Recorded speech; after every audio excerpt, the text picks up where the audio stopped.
Spoiler alert, you might not like what I'm about to share because it's not going to be popular. It's not going to go with the mainstream way of thinking.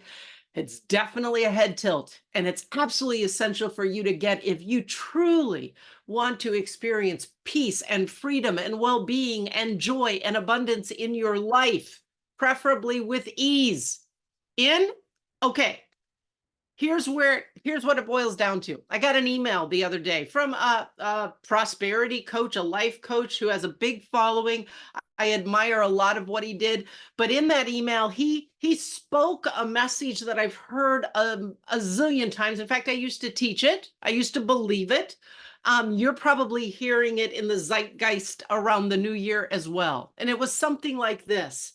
This is the time when we want you to be able to be all you want to be and do all you want to do and have all you want to do. And have all you want, like that. You know what I mean? It's like we want you to be able to do and have and be whatever it is you want to do. And I get it. It's about possibility thinking and it's about removing limitations and all of that. But it's also such a setup for unnecessary scarcity. Because first, who is deciding what you want to be or what you want to have? Good chance it's the ego you.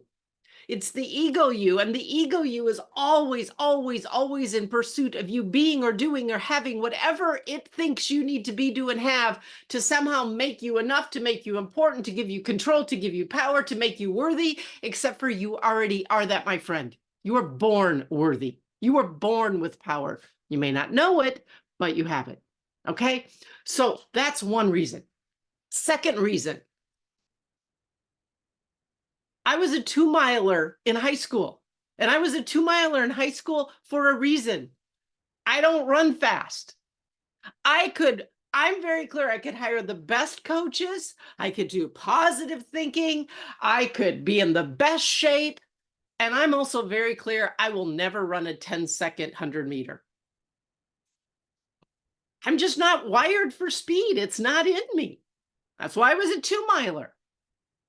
So no amount of thinking that I could be a 10-second 100-meter sprinter is going to have me that, any more than a cactus in the Arizona desert could think, oh, I want to be an apple tree in Wisconsin this year. It can't. It's impossible. And to think that it can is actually a setup for scarcity and frustration. You see, my friends, the access point to abundance begins with us embracing and accepting and discovering who we uniquely were created to be. If you were created to be a cactus, then your abundance, your well-being, your joy, your peace, your ease lies in you being a cactus, not an apple tree in Wisconsin. And you see, that's what the problem that thinking does. It has us think that we can make ourselves be whatever we want. And that's never going to work because something else has made us to be a unique expression of divine spirit, of the creative life force. And that's what we have to discover.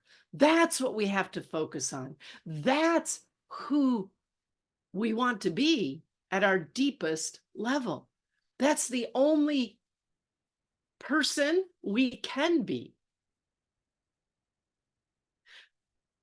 It's not popular because you know what? Our ego doesn't like to hear this because our ego thinks an apple tree is better than a cactus and a sequoia tree is better than an apple tree, but it's not. Just because it's bigger, it's not.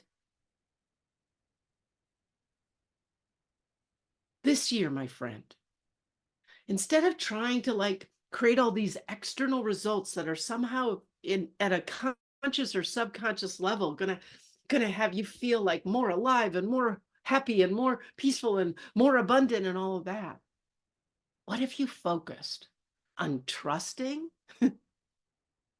who you already are trusting the one who created you and knows exactly what you need to more fully become that? What if your focus was not about getting to someplace you're not or getting something you don't have, but really using what you have, focusing on fully being who you are and discovering with amazement and wonder where that takes you? Because it will be a wild adventure, my friend. It will be a wild adventure. It will be the adventure of a lifetime, and it will be the adventure that really gives you the abundance, the satisfaction, the joy, the freedom that you've probably spent most of your life chasing, looking for, longing for, and never fully experiencing because it's not out there. It's been here all along. Go inward, my friend, this year. Discover what's there. Work with what's there. Use the resources that are available to you to nurture what's there, to have it come more alive and be expressed outward in the world so that the unique gift you were created to be in the world can be gift in the world. That's my wish for me and for you and our world this new year, my friend.